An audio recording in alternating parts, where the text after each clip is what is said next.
கர்த்தருடைய பரிசுத்த நாமத்திற்கு ஸ்தோத்திரம். நம்மள நிறைய பேருக்கு இயேசு கிறிஸ்துவ சாரோனின் ரோஜாவாகவும் பள்ளத்தாக்கின் லீலி புஷ்பமாகவும் தெரியுங்க.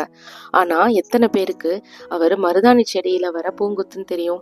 ஆமாங்க, உன்னத பாட்டு 1:14 என் நேசர் எனக்கு என்கேதி திராட்சை தோட்டங்களில் முளைக்கும் மருதொன்றி பூங்குத்துன்னு சூலமித்தியால் பாடுறாங்க.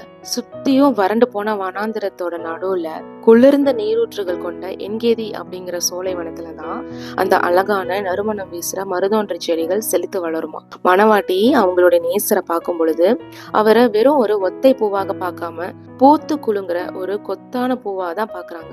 விசுவாசிகளாகிய நம்மளுக்கு இந்த மருதொன்றி பூங்கொத்து யாரு குறிக்குது அப்படின்னா, நம்மளுடைய வறண்டு போன காலங்களையும் இணையற்ற ஆறுதலையும் இனிமையையும் தர்ற இயேசு கிறிஸ்துவ தான் குறிக்குது.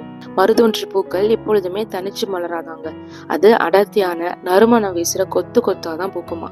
அதே மாதிரிதான் இயேசு கிறிஸ்துவும். அவர் ஏதோ ஒரே ஒரு நல்ல குணத்தை மட்டும் உடையவர் கிடையாதுங்க. ஞானம், சமாதானம், சுகம், மீட்பு, இரக்கம் அப்படின்ற எல்லா நற்குணங்களும் ஒன்றா பிணைக்கப்பட்டுள்ள அளவில்லாத ஆசீர்வாதங்களுடைய கொத்து தான் இயேசு கிறிஸ்து. சார்ல்ஸ் ஸ்பர்ஜியன் போன்ற பல தியாலஜியன்ஸ் என்ன சொல்றாங்கன்னா, நம்ம இயேசு கிறிஸ்துவோட ஒரு பகுதியை மட்டும் நம்ம பெறவில்லையாம், அவருடைய முழுமையான மகிமையும் பெற்று கொண்டிருக்கிறோம். அந்த நறுமணத்தை இந்த கசப்பான உலகத்துக்குள்ள கொண்டு செல்ல போறது நம்ம தான்.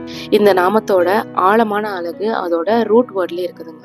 மருதொன்று பூக்கான ஹீப்ரூ வேர்ட் கோஃபெர், அதோட அர்த்தம் மூடுதல் இல்லாட்டி பாவ நிவர்த்தி செய்தலாம். நம்ம இயேசு கிறிஸ்துவ எஷ்கோல் ஹாகோஃபேர்னு கூப்பிடும் பொழுது அவரே நம்மளுடைய பாவ நிவர்த்தின்னு அறிக்கையிடுறோம். பார்க்க அழகாக மட்டும் உள்ளவர் இயேசு கிறிஸ்து கிடையாதுங்க. நம்மளுடைய கடந்த காலத்தை மூடி நிகழ்காலத்தை சீர்படுத்தி அளவற்ற கிருபையால நமது எதிர்காலத்தையும் அழகாக்குகிறவர் இயேசு கிறிஸ்து. ஆமென்.